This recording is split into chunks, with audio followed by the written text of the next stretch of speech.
Olha, Deus te fez macho, rapaz. Tem que saber beijar, tem que saber abraçar, tem que ter pegada. Deixa de ser um molenga. Sede meus imitadores, como também eu sou de Cristo.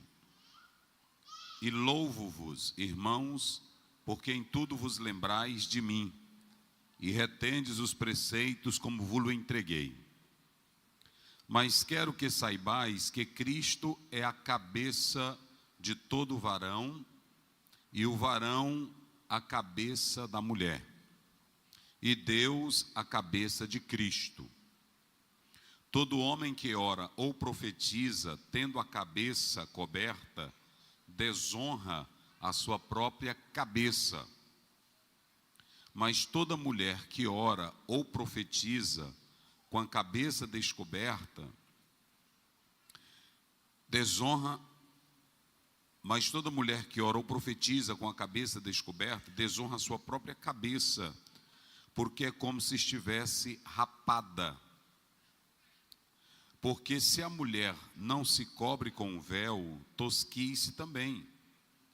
Mas se para a mulher é coisa indecente tosquiar-se ou rapar-se, que ponha o véu. O varão, pois, não deve cobrir a cabeça, porque é a imagem e glória de Deus. Mas a mulher é a glória do varão. Porque o varão não provém da mulher, mas a mulher do varão. Porque também o varão não foi criado por causa da mulher, mas a mulher por causa do varão. Portanto, a mulher deve ter sobre a cabeça sinal de poderio por causa dos anjos. Todavia, nem o varão é sem a mulher, e nem a mulher é sem o varão. Porque como a mulher provém do varão, assim também o varão provém da mulher, mas tudo vem de Deus. Julgai entre vós mesmos, é decente que a mulher ore a Deus descoberta? Ou não vos ensina a mesma natureza que é desonra para o varão ter cabelo crescido? Mas ter a mulher cabelo crescido lhe é honroso, porque o cabelo lhe foi dado em lugar de véu. Mas se alguém quiser ser contencioso, nós não temos tal costume, e nem as igrejas de Deus. Muito bem. Como é um trabalho de família, eu pedi a Deus uma palavra para trazer à família, e foi essa palavra que Deus colocou no meu coração. E eu estarei falando sobre cabeça e coroa. Digam comigo bem forte: cabeça e coroa. Só um pouquinho de retorno, viu? Cabeça e coroa. Mais uma vez, para não esquecer mais. Cabeça e coroa. Bem forte. Só quem está no culto, vamos lá. Cabeça.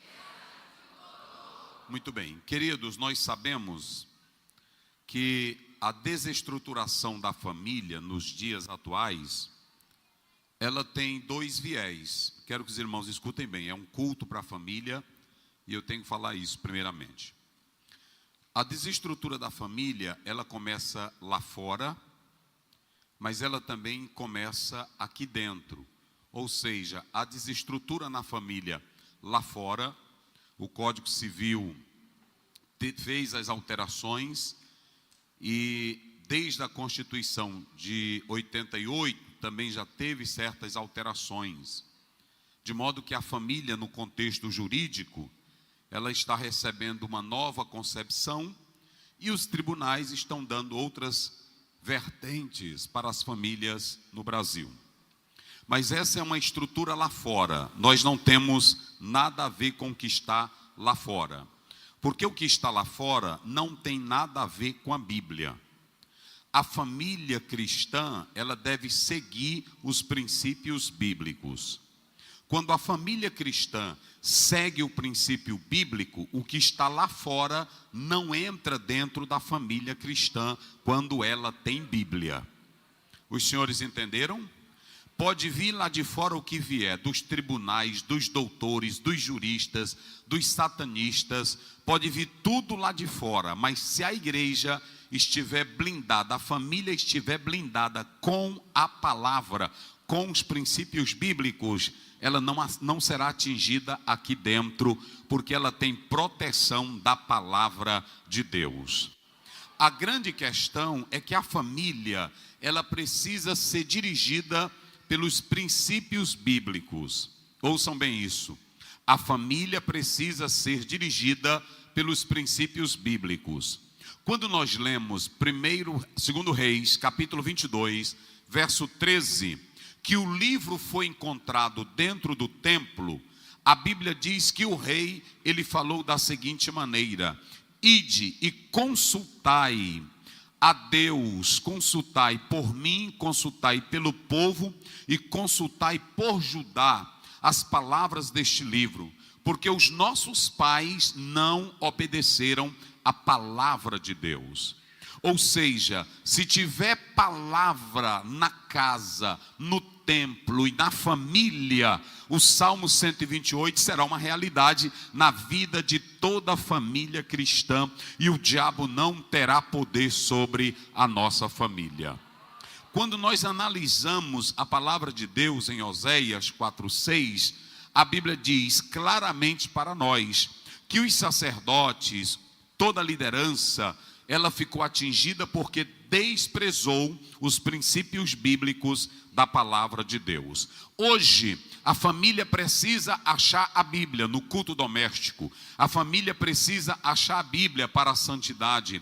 A família precisa achar a Bíblia para a comunhão com Deus. A família precisa achar a Bíblia para a oração. A família precisa achar a Bíblia para evitar o divórcio. A família precisa achar a Bíblia para andar em santidade. A família precisa achar a Bíblia para os filhos obedecerem. A família precisa achar a Bíblia para a mulher ser fiel ao seu marido. A família precisa achar a Bíblia para o pai ser um pai verdadeiro dentro de casa. Tem que ter Bíblia na casa. Cadê a sua Bíblia? Levante ela e dê um glória a Deus. Então a questão não é o que vem de lá. A questão é como nós estamos cá. Digam comigo isso, a questão. Mas diga bem forte, a questão não é o que vem de lá. É como nós estamos aqui. Então pronto, de lá pode vir o que quiser. Pode vir casamento contrário, pode vir bagaceira, pode vir coisas ruins. Mas se aqui tem Bíblia, tem palavra, tem princípio, tem poder, o que vem de lá não atinge a igreja. Só quem acredita, diga glória a Deus. Irmãos, hoje tem crente que anda assustado, e pastor, e deputado. Nós precisamos disso, porque senão a família vai ser atingida. Desde o momento que Deus fez o primeiro casal, o diabo entrou na família. Quando você lê Gênesis 3 primeiro, a Bíblia diz: e a serpente, que era mais astuta, ela foi falar com a mulher. Cuidado, irmã, tem muito diabo querendo falar com você. Diabo sem vergonha, traidor, que quer acabar com teu casamento. A serpente está aí, mas a palavra está dizendo: fique de pé. Quem glorifica a Deus? A questão é que a serpente, ela nunca vai deixar de entrar. Escutem essa: a serpente nunca vai deixar de entrar. Ela vai tentar atacar a família como atacou Adão e Eva. Deixa eu dar um exemplo para vocês. Nós temos 2 níveis de filosofias que sempre tentaram acabar com a família. Filosofia antiga, eu vou falar aqui, vocês vão repetir para memorizar. Digam comigo, filosofia antiga. Não, mais uma vez bem forte, filosofia antiga. Pronto, nós vamos ter uma primeira filosofia que quis acabar com a família, chamada gnosticismo. O gnosticismo dizia que a matéria não prestava para nada, somente o espírito, ela era maléfica. Ou seja, se ela não prestava, eles diziam que casar não era bom, porque quem casasse e gerasse mais filhos, estava gerando o que era ruim. Primeiro pensamento do gnosticismo sobre a família. Aí vem a filosofia estoica. A filosofia estoica dizia que quando o homem se casava, ele ia pensar demais na mulher. Se a mulher se casasse, ia pensar demais no homem. Ia atrapalhar os estudos, ia atrapalhar a razão, ia atrapalhar a mente. A igreja hoje está cheia de mulheres que não querem mais casar, porque a serpente está dizendo: casar é andar na contramão, casar é andar com homem antipático, casar é aguentar abuso. Não, casar é bênção de Deus, é a palavra de Deus. Quem glorifica a Deus? A Bíblia diz em Gênesis 2,18: não é bom que o homem esteja. Se foi Deus que falou, quem disse? Aí você vai ouvir a serpente. O negócio está tão sério, irmão, que as mulheres casadas, nem mais elas querem parir, não querem ser mais mãe, porque quer preservar o corpinho dela, a beleza dela, não quer dar de mamar. Deus te fez, foi para parir, minha santa. Olha, teu corpo é de Deus, quem manda nele é Deus, e você vive a palavra de Deus.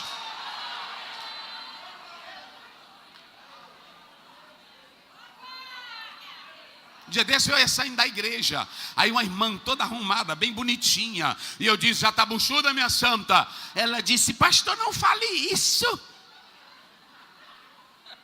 Eu disse: olha, se você usar o corpo para a sua vaidade é pecado. O teu corpo Deus fez para você gerar, e se tiver problema pode acreditar em Deus, que Ele é o Deus que abre madre. Quem acredita aí?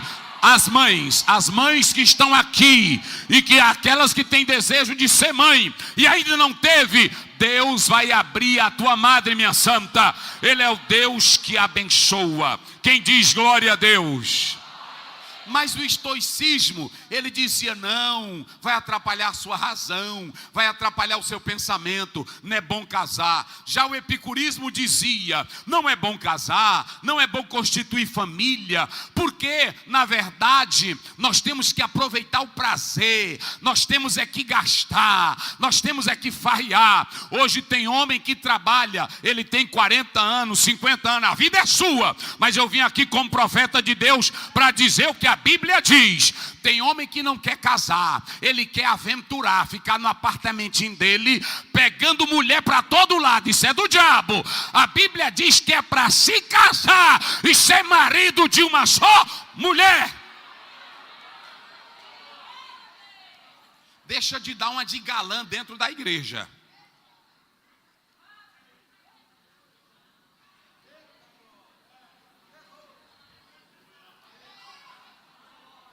Mas olhem para cá, com a chegada do iluminismo, século XVIII, individualismo, secularismo, materialismo e ataque à família, o próprio movimento do iluminismo trouxe desgraça para a família. Mas não para por aí. Se vocês observarem, além do iluminismo, o marxismo, Karl Marx, Engels, era contra a família. Eles diziam que era o mal da sociedade, porque era uma construção burguesa, tinha que acabar com a família. O Marx não vivia bem. O pai da sociologia, que falava de união, Augusto Comte, casou várias vezes. Olhem para cá, homem sem Bíblia não sabe o que é família. Homem sem palavra de Deus não sabe o que é família. Mas Deus foi quem fez e construiu a família.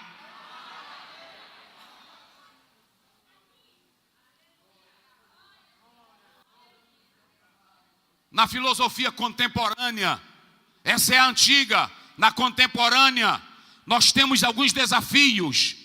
O feminismo radical. As mulheres estão dizendo que não é bom casar, porque homem não pode mandar em vida de mulher.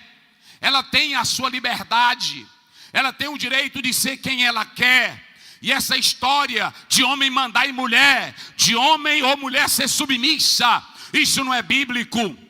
Isso é coisa de Bíblia, é coisa de pastor. O feminismo está atacando a igreja. E hoje já tem homem aí que na verdade não tem autoridade de nada. Nós vamos falar isso aqui daqui a pouco. Eu só estou falando da filosofia. O feminismo radical diz que essa figura desse homem dentro de casa, desse chefe no lar, isso é uma construção, não funciona. Depois vem a ideologia de gênero. A ideologia de gênero, uma filosofia diabólica, que diz que ninguém nasce macho ou ninguém nasce fêmea. É uma construção histórica. É mentira dessa filosofia diabólica. Gênesis 1:27. E Deus os criou macho e fêmea. Cadê os machos aqui esta noite? Levante a mão, só os machos. Cadê os machos? Fique de pé aí os machos essa noite, só os machos aqui. Cabra macho. Levante a mão aí os machos. Macho mesmo, irmão. Glória a Deus, sente. Agora, deixa eu ver as fêmeas. Levante aí, fique de pé as fêmeas. Isso. Podem sentar. Escute bem, me dê mais retorno aqui, filho. Escute bem, escute o que eu vou dizer aqui. Diga comigo: macho é macho e fêmea é fêmea. Olha, Deus te fez macho, rapaz. Tem que saber beijar, tem que saber abraçar, tem que ter pegada. Deixa de ser um molenga. Tu é macho. Outra, minha irmã, Deus te fez fêmea. Deus não te fez, não foi doutora. Deus não te fez juíza, isso aí é com o tempo. Deus te fez foi uma fêmea. Por que fêmea, pastor? Para parir. Por que fêmea? Para amar. Por que fêmea? Porque precisa do macho.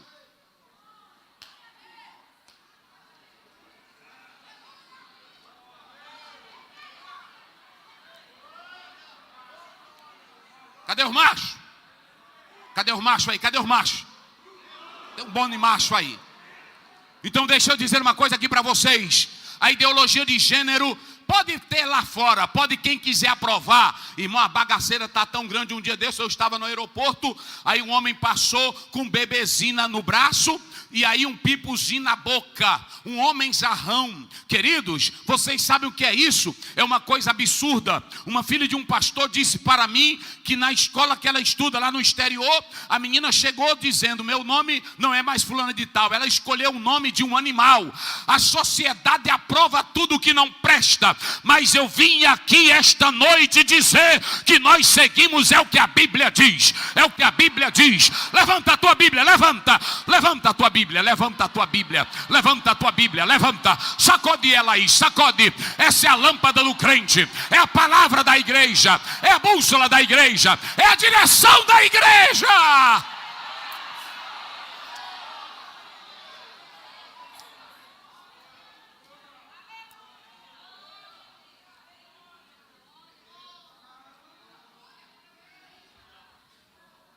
O transhumanismo e a tecnocracia hoje já tem aí, irmão, tem homem que não quer mais casar com mulher.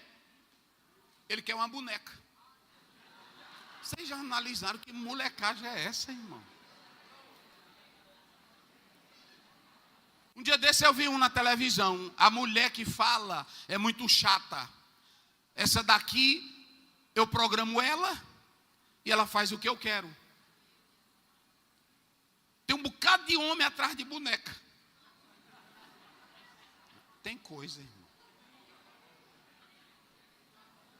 Irmão, tudo é o diabo, é a serpente querendo fazer o quê? Destruir a família.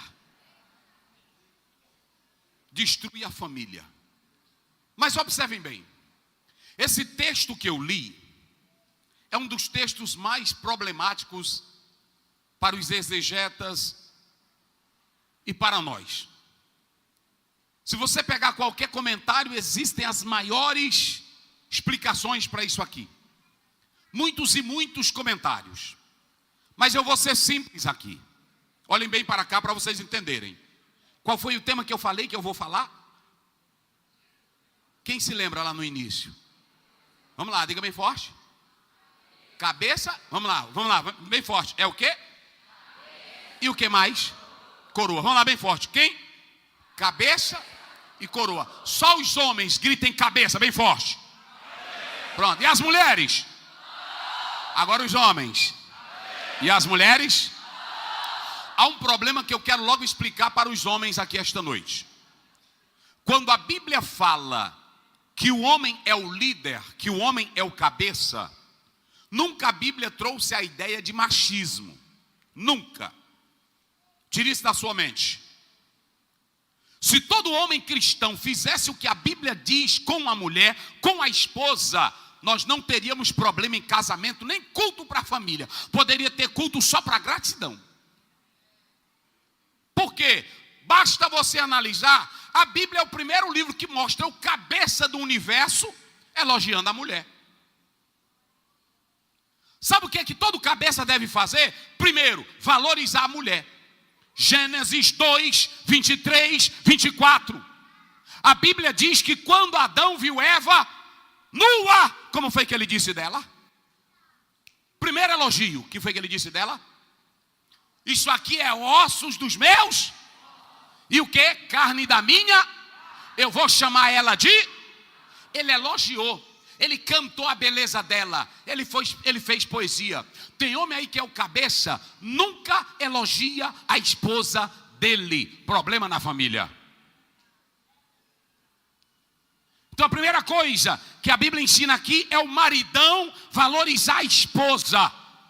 Valoriza ela. Outra, se alegre com ela.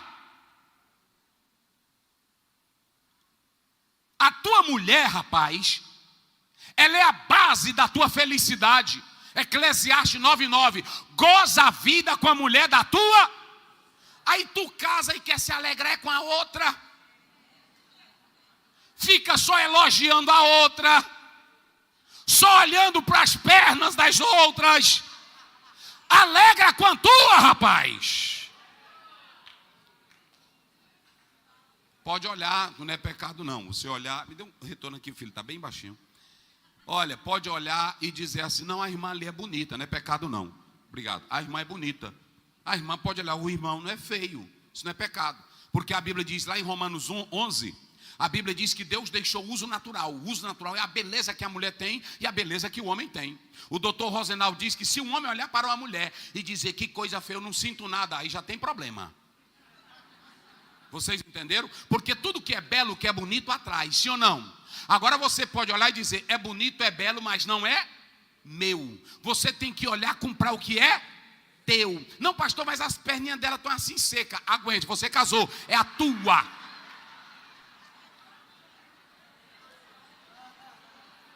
É a mulher da tua mocidade. Olha para cá. A Bíblia não proíbe. Olha os maridos aí. Cadê os cabeças? Cadê os cabeças? Então olha para cá os cabeças. Olha para cá. Primeiro, valorize a tua esposa, rapaz. Tem irmão que ora, lê Bíblia, vem para a igreja, prega evangelho. Tem até pastor que prega lindo, mas ele não tem coragem de olhar para ela. Minha filha, como você está linda, encantadora, maravilhosa. Tu me esquenta, tu me deixa louco. Tem um profeta, tem um sacerdote na Bíblia que Deus olhou para ele e disse assim, eu vou tirar a delícia dos teus olhos. Olha como é que Deus chamou a mulher dele, delícia. Tem mulher que é desgraça, mas tem mulher que é delícia. Tem ou não tem? Mulher é a desgraça. Eu vou falar já da coroa. Primeiro eu estou falando só do cabeça. O cabeça deve elogiar. O cabeça deve gozar a vida com a mulher da sua mocidade. Olha para cá, irmão. Tem irmão que diz assim, rapaz, eu casei com essa mulher, agora ela só vive doente. Ele está dizendo, está na hora de eu trocar de veículo.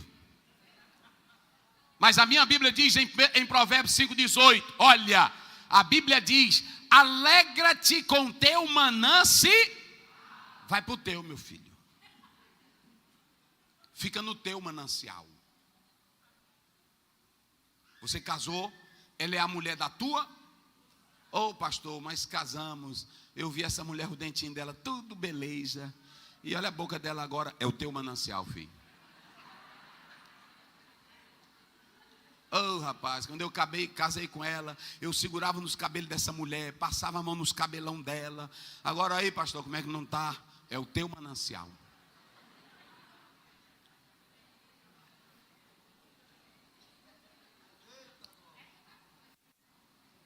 Qual é a primeira coisa que um homem deve fazer com a mulher? Vamos lá, bem forte. Tem que fazer o quê? Depois? Olha aí. Está vendo? Qual é a primeira coisa? E a segunda? Se alegrar com ela. E a terceira, diga comigo os homens, amá-la. Efésios 5:25. Marido, amai as vossas esposas, como Cristo fez o quê? A Bíblia não te pede opinião. Tem homem que entra no gabinete, pastor, eu acho que eu vou deixar minha mulher. A Bíblia diz, é para você amar, e amar até que a morte os separe. Amar a esposa. Outra, ser fiel com ela. Casou com ela, aguenta a pancada. A Bíblia diz em Provérbios 5, 19 e 20: olha, esse manancial é teu e não deixa as águas correrem para fora. É só tua, te acaba nela, fica com ela. É a minha vida, é essa daqui. É assim.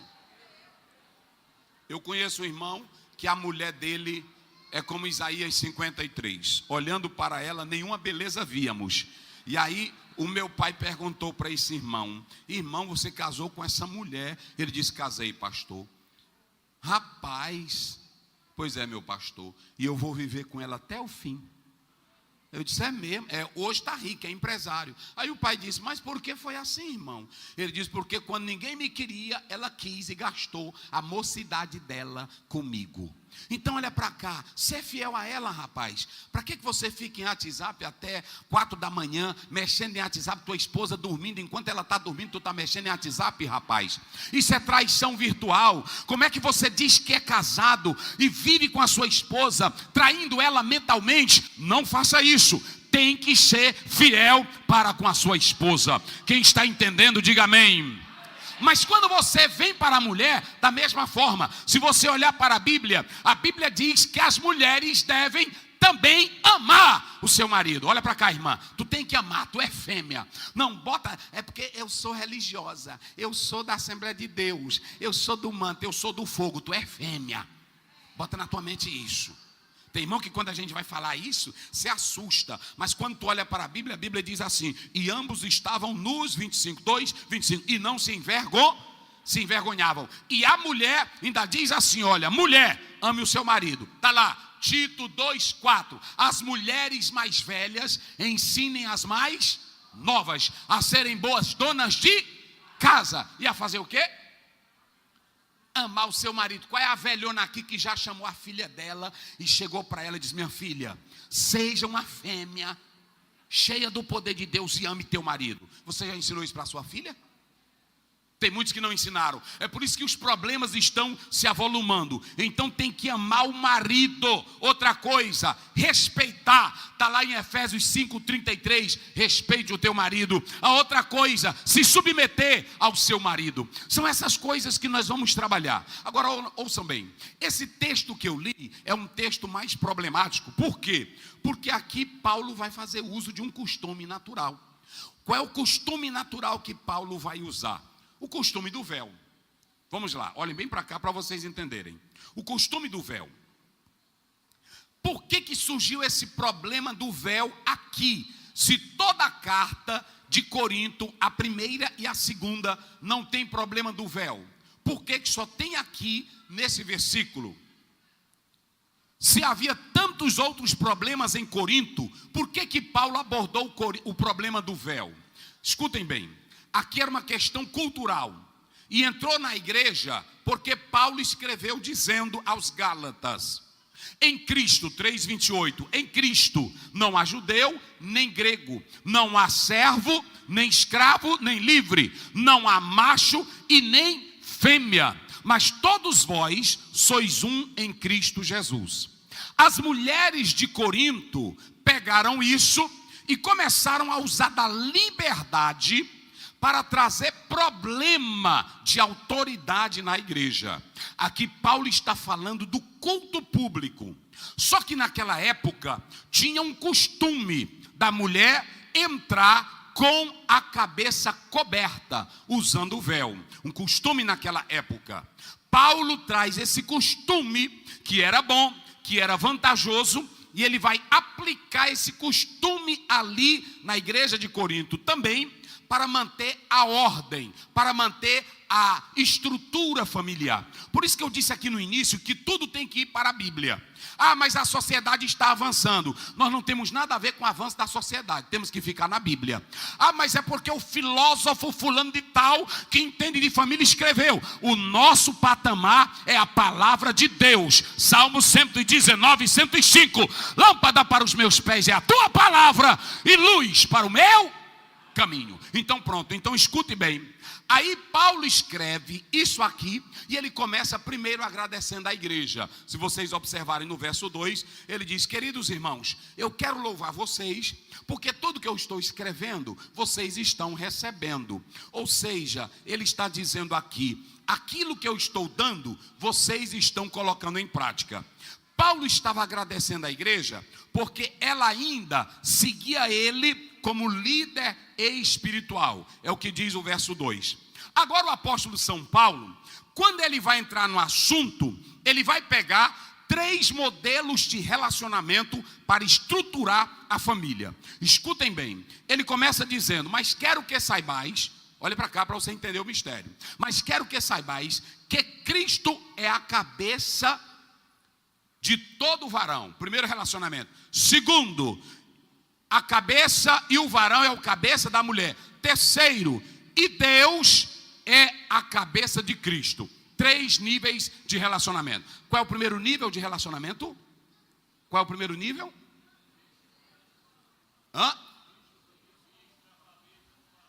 Cristo, olha aqui para você pegar um modelo. Cristo é o cabeça do varão. E depois? O varão é o cabeça e depois? Então nós temos 3 níveis de relacionamento. Primeiro relacionamento, diga comigo, é o básico, é o menor. Segundo relacionamento, se vocês analisarem, aliás, o segundo é o menor. O primeiro é um relacionamento maravilhoso, mas o terceiro é superior. Porque quando a Bíblia diz que o marido é o cabeça da mulher, é um bom relacionamento. Mas quando ele diz Cristo é o cabeça do homem, é um maravilhoso. Mas quando ele diz Deus é o cabeça de Cristo, é o superior.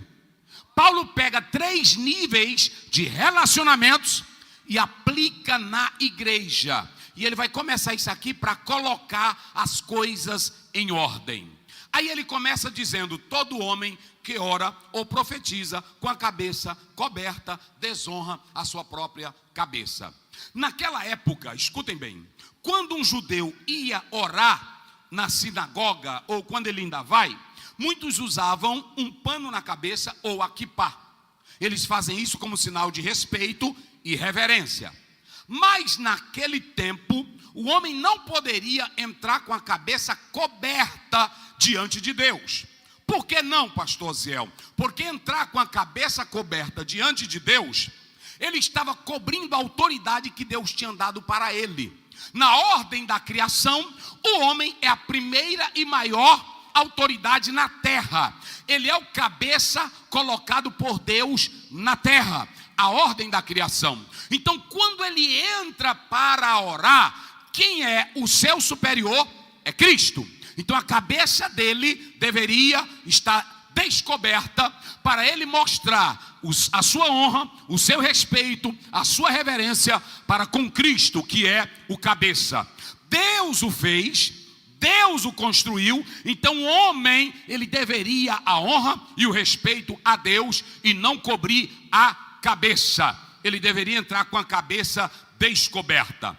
Mas quando você olha para esse texto bíblico, essa cabeça descoberta é porque o homem tem a glória da criação. Gênesis 1:26, e disse Deus: façamos o homem a nossa imagem e a nossa semelhança, e tenha ele domínio sobre as aves, sobre os peixes, sobre os répteis, sobre toda a terra. Então, na ordem da criação, o homem, ele é o cabeça, ele é a autoridade maior. E quando ele entrava na presença de Cristo, ele não precisava usar o véu. Ele teria que mostrar a sua autoridade. É tão claro, e aqui nós vamos começar, que Deus, ele quer que o homem da casa, no universo, tenha a sua autoridade. Se vocês analisarem, Paulo diz: eu não quero que os homens usem cabelo como de mulher.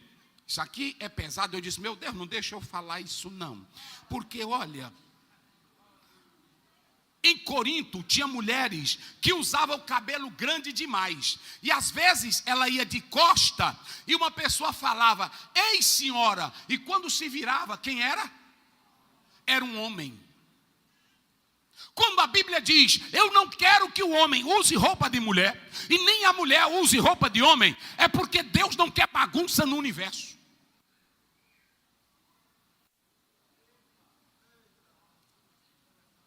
Deu para pegar agora? Olha, a vida é tua, eu vou logo dizer, porque como hoje tudo é filmado, é tudo falado, a vida é tua, tu faz o que tu quiser. Mas na Bíblia, e quem quer servir a Cristo, aqui tem que ter ordem. Aqui tem que ter moral de Deus. O homem é a autoridade do universo. Aí Deus diz assim, escutem bem, Deus diz assim, olha, não usem o homem cabelo comprido ou longo. Paulo está dizendo isso, usando costume, para que não houvesse confusão, porque Corinto era imoral, Corinto era libertino, Corinto não prestava, Corinto, a bagaceira era grande, e os crentes estavam entrando na bagaceira.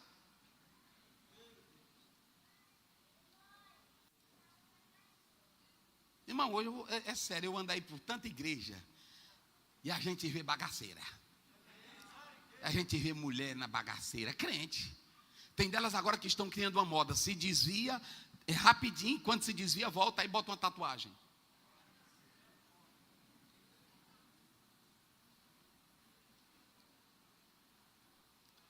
Aí você diz, mas um judeu tinha cabelo grande. Se você pegar todo judeu, cada judeu usa um tipo de turbante para identificar a tribo, para identificar o sistema dele, para identificar a marca dele. Eles usam um turbante.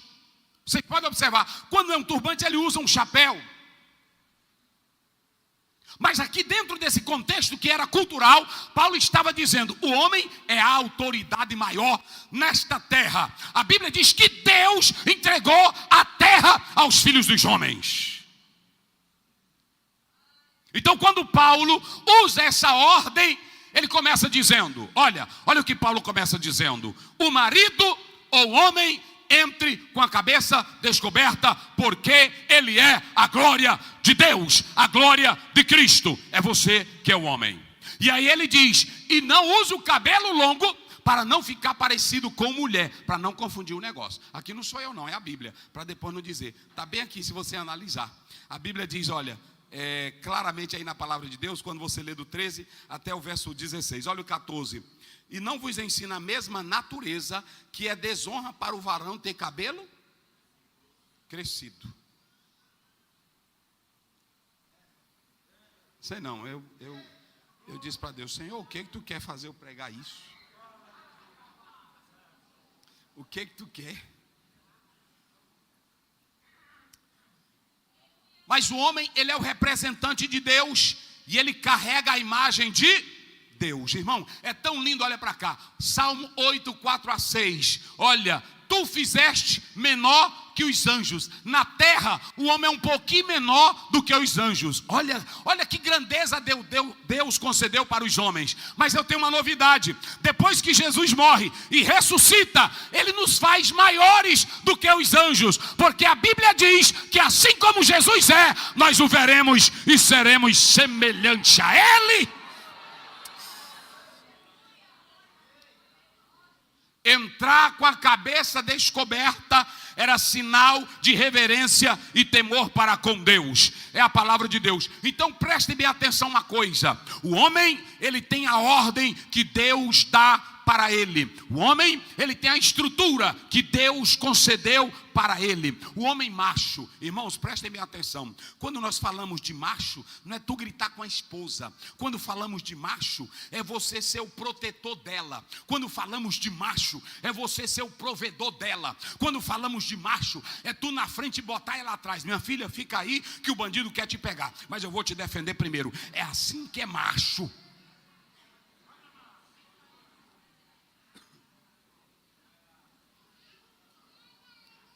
Agora preste bem atenção, olhe para cá os homens. Quem é a coroa da criação na terra? Vamos lá, bem forte, quem é? Grite, quem é? Pronto. Quem é a maior autoridade de Deus aqui na terra?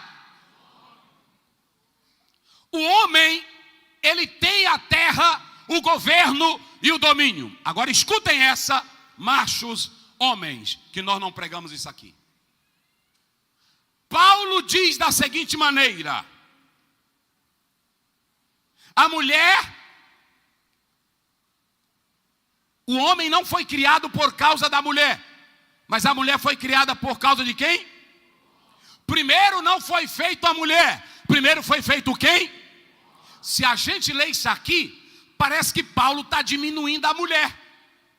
Parece que Paulo está colocando a mulher em segunda categoria. Quem é o cabeça da casa? Quem é o chefe da casa? Quem tem o trono na casa? Mas quem é a coroa? Quem é a coroa? Vamos lá, quem é a coroa? Olha como Deus faz. Quem é o cabeça?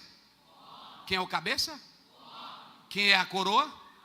Olha para cá. Aí se você pegar os três níveis de relacionamento. Olha o que Paulo era muito inteligente. Ele usa a Bíblia para nenhum homem desfazer da mulher, porque tem homem que desfaz. Bicha feia, tu era pobre, eu casei contigo e tu não tinha nada. Deus está desfazendo isso aqui. Deus não usa a religião e nem a Bíblia dele para desfazer da mulher. Olha como é que ele faz. O homem é o cabeça, o homem é o chefe, o homem é o líder, o homem tem o trono, mas para coroar tudo ele botou na cabeça do homem o quê? E quem é a coroa? Quem é a coroa? Quem é a coroa? Agora olha para cá. Se o rei da Inglaterra, olha para cá. Se o rei da Inglaterra, ele sair do trono, o trono fica fixo. E ele vai visitar uma cidade ou um país para mostrar que ele é o rei. Ele leva o quê? Ele leva o trono? Ele não pode levar o trono, mas ele tem que levar o quê?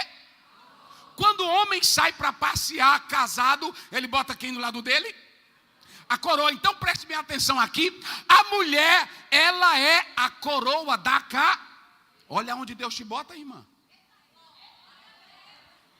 Cadê as coroas agora? Agora bem forte as irmãs. Vocês são o quê? Vocês são o quê? Aí o apóstolo São Paulo, escute que isso aqui é lindo. O apóstolo São Paulo, ele elogia o homem, é o cabeça, é o líder. O homem é o chefe, o homem tem o trono. Mas Deus pega a mulher e bota ela para ser o quê? Agora a minha pergunta é, minha santa, que tipo de coroa é você? Tem irmã que vai receber o marido em casa, ela trabalhou o dia todo, mas ela sabe que o príncipe, o rei está chegando. Ela vem toda suja de pimenta do reino, de cebola.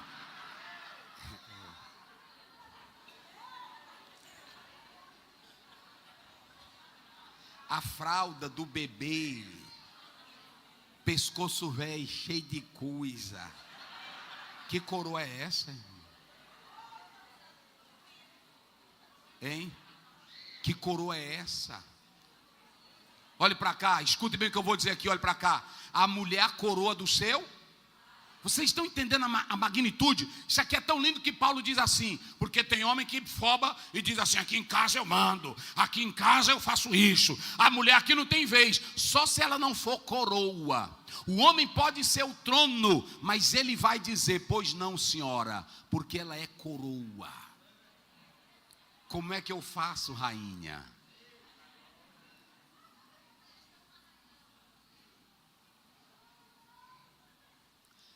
Mas se a irmã é uma coroa, olhe para cá, Provérbios 12:4. A Bíblia diz, a mulher virtuosa é a coroa do seu marido, mas a desleixada é como a podridão dos ossos.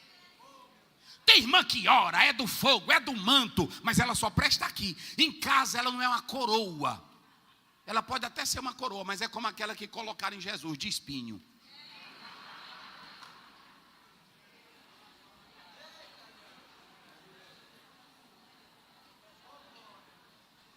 Coroa velha, irmão. Coroa velha murcha.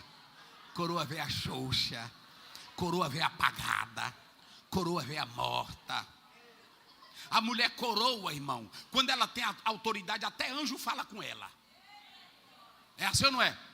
Flávio Josefo diz que o Manoá a mulher era tão ativa que o anjo deixou de falar com ele para falar com ela.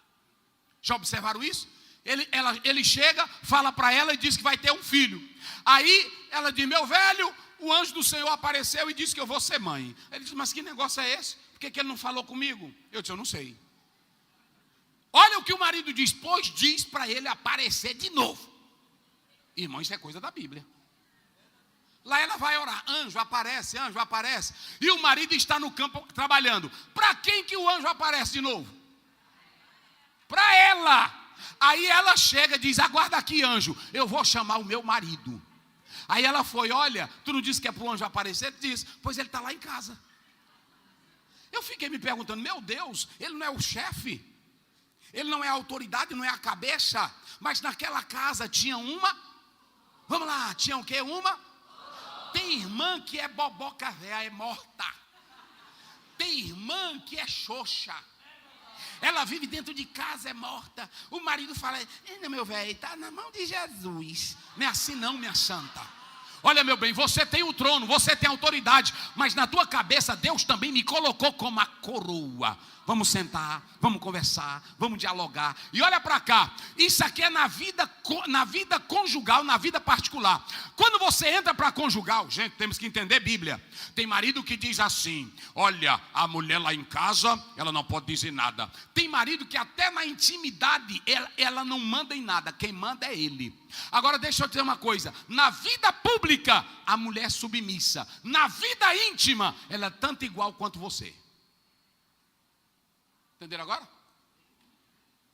Na vida pública, olha para cá: pois não, meu pastor, pois não, meu marido, pois não, meu amor. Submissão: eis aqui tua serva, até para lavar teus pés. O que o meu amado quer? Pública.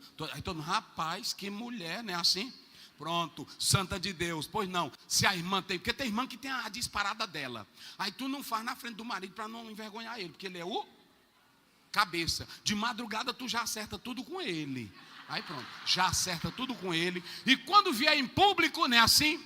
Pronto, porque tem marido que não ele sabe partilhar o trono dele. Aí ele diz, de madrugada conversa tudo, e ela no público: eu quero fazer, mas eu não sei se o... meu amor, diga aí alguma coisa.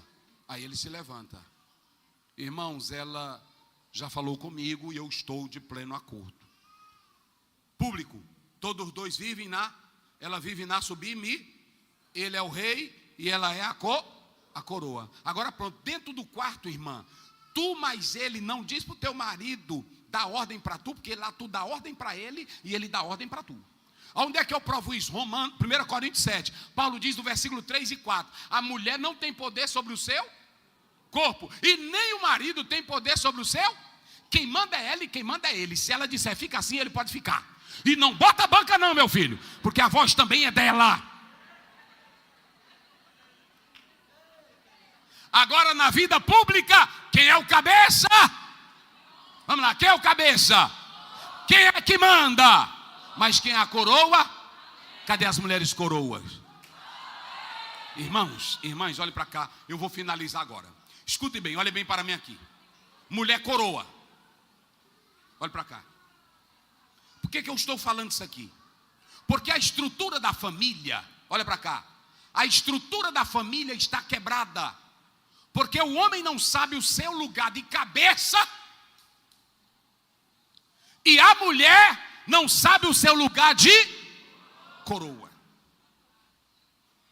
Tem homem aí que quem manda nele é o menino, quem manda é a filha. A mulher manda. Ela só chega e diz: olha, eu vou sair, mas minha filha, eu estou chegando agora do trabalho, eu não me importo. Ele não tem autoridade. Não tem autoridade. A filha manda nele, o menino manda nele. Tem menino que bate até na cara do pai. E nós ficamos aqui pedindo oração, pedindo para Deus entrar na família, mas Deus já deu o manual de quem é cabeça e de quem é coroa. A mulher cristã sabe o lugar dela, mas o homem também sabe o seu lugar.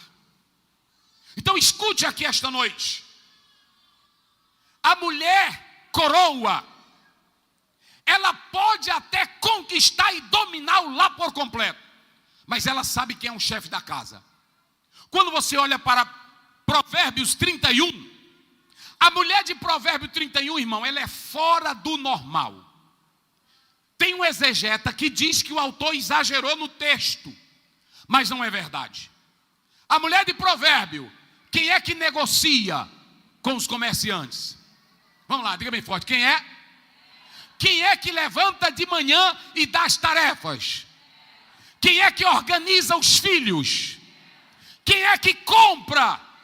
Ela diz assim: eu vou pela manhã olhar um campo e comprar. E eu me pergunto, aonde está o marido dessa mulher? Mas quando você segue o texto, a Bíblia diz: o coração do marido. It hurt clear, more than I can say. But maybe love isn't holding on. Maybe it's knowing when to walk away.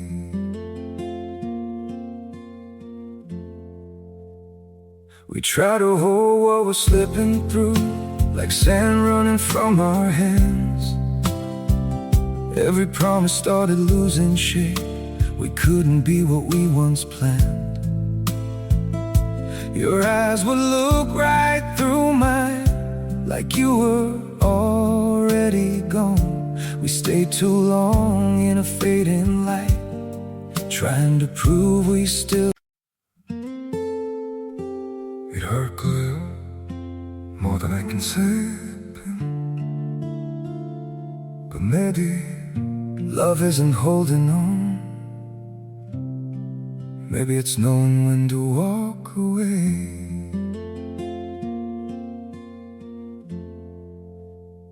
We try to hold what we're slipping through, like sand running from our hands. Every promise started losing shape. We couldn't be what we once planned. Your eyes would look right through mine, like you were already gone. We stayed too long in a fading light, trying to prove we still.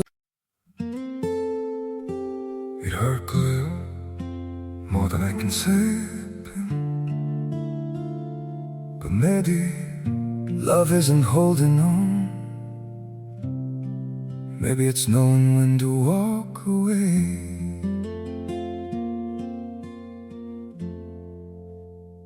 We try to hold what we're slipping through, like sand running from our hands. Every promise started losing shape.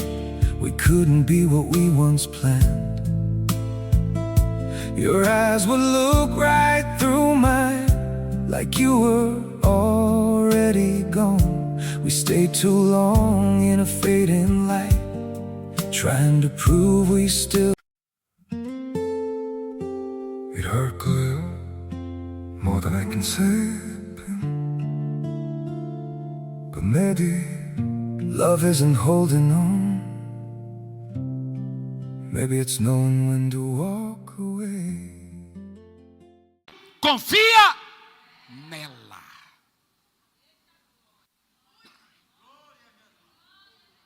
O que é isso aqui, pastor Ziel? Ele está no trono, mas ele dá liberdade para ela ser o quê? Coroa. Coroa. E a mulher coroa, sabe o que ela faz? Ela embeleza a vida do marido. Ela dignifica a vida do marido. Rapaz, que homem jeitoso, rapaz. Olha a roupa desse homem. Aí alguém diz, é a coroa. Rapaz, mas que homem comportado. Você pode observar, irmão, tem homem, até no culto mesmo. Às vezes você chega, tem um auxiliar que a gravata dele, a gola está assim. É assim ou não é? Você pode observar que às vezes tem auxiliar que chega no culto, o cabelo do nariz está saindo como se ele fosse vampiro. Não tem beleza. Às vezes ele chega, a camisa está toda suja. Qual é a primeira coisa que você faz? Qual é o primeiro julgamento que você diz? A mulher. A mulher coroa, olha para cá, ela tem pudor, ela tem respeito. Quando ela vai falar com alguém, ela olha para o marido, ela olha para o gesto dele, e a pessoa nota, quando ela é coroa respeitável, ela tem uma palavra suave, ela sabe como chegar com alguém na igreja. Tem irmã na igreja que é afoita, é para frente, é saliente. E isso é tanto novas como velha. Tem umas velhinhas que são para frente também, afoita. Mas olha, escute bem, mas isso é quando ela não é coroa. A mulher coroa, ela não dá um sistema para o camarada dizer: aquela ali está querendo flertar comigo. A mulher coroa, ela é a dignidade do seu marido. A mulher coroa, ela é a honra do seu marido.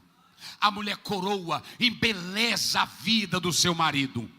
De modo, queridos irmãos, que Paulo está mostrando aqui para nós que uma mulher coroa. Minhas irmãs, vocês podem glorificar a Deus. Tinha um teólogo que dizia que quando chegasse na igreja, um dos pais da igreja, não era nem para se ouvir a voz feminina, porque a voz feminina cativa, a voz feminina é atrativa, a voz feminina é sensual. Por isso que ele dizia que na igreja as mulheres poderiam ficar caladas, mas ele estava errado. A voz da mulher é linda, a voz da mulher é bela, e quando ela tem temor de Deus, ela é a coroa do marido, ela tem respeito, ela tem pudor. Eu louvo a Deus que nós temos no Maranhão boas igrejas e bons casamentos, porque lá fora já falam as estatísticas, as mulheres estão traindo mais do que os homens. E pasmem, dizem que elas sabem armar mais armadilhas do que os homens. Agora imagine uma mulher sem o pudor e sem o temor de Deus. A mulher, se ela não tiver o pudor de Deus e não for coroa, ela não vai trazer glória para o casamento e para a vida do marido. Mas escutem bem uma coisa, que eu quero finalizar agora dizendo para vocês. A mulher coroa, ela sabe ser submissa. A submissão da mulher não é uma submissão obrigatória, é uma submissão no temor do Senhor. A submissão da mulher é uma submissão porque ela sabe que no relacionamento com o homem, ela entrou para fazer parte do reinado do homem. Olha, irmãos, na ordem da criação, Gênesis 2:18, não é bom que o homem esteja só, far-lhe-ei uma adjuntora que seja o quê? Idônea. A irmã é idônea, a irmã é sábia, a irmã é inteligente, a irmã é capaz, ou a irmã é uma bobinha, ou a irmã é uma fraquinha, ou a irmã não tem autoridade de nada. Queridos, a mulher coroa, ela tem que embelezar o marido. A mulher coroa, ela tem que embelezar o lar. Por isso que a Bíblia diz que o coração do marido confia nela e os filhos a chamam de ditosa. Vocês sabiam que um homem que encontra uma coroa, ele é o mais feliz na face da terra? Provérbio 18:22, a Bíblia diz: aquele que encontrou uma esposa, uma mulher, encontrou o favor do... Oh, irmão, mulher coroa é uma maravilha. Mulher podridão é a vergonha da casa, é a vergonha do lar, é a vergonha do marido. Então quero dizer aqui que a mulher coroa, ela sabe se submeter. A mulher coroa, ela nunca manifesta rebelião, autoritarismo na frente de ninguém. Ela sabe respeitar o marido. E a mulher coroa, ela é a glória, ela embeleza, ela enfeita o lar, ela enfeita a casa, ela enfeita o marido. Duas coisas que tem que ter aqui para a família andar bem: o homem cabeça e a mulher coroa. Se esses dois princípios estiverem na casa, o Senhor Deus vai abençoar grandiosamente a vida de cada casal e de cada família. Eu vou finalizar dizendo: se a estrutura da família ela for acabada nesses dois pilares, a casa cai. Se o marido não tiver autoridade, a casa cai. Se a mulher não for coroa, a casa cai.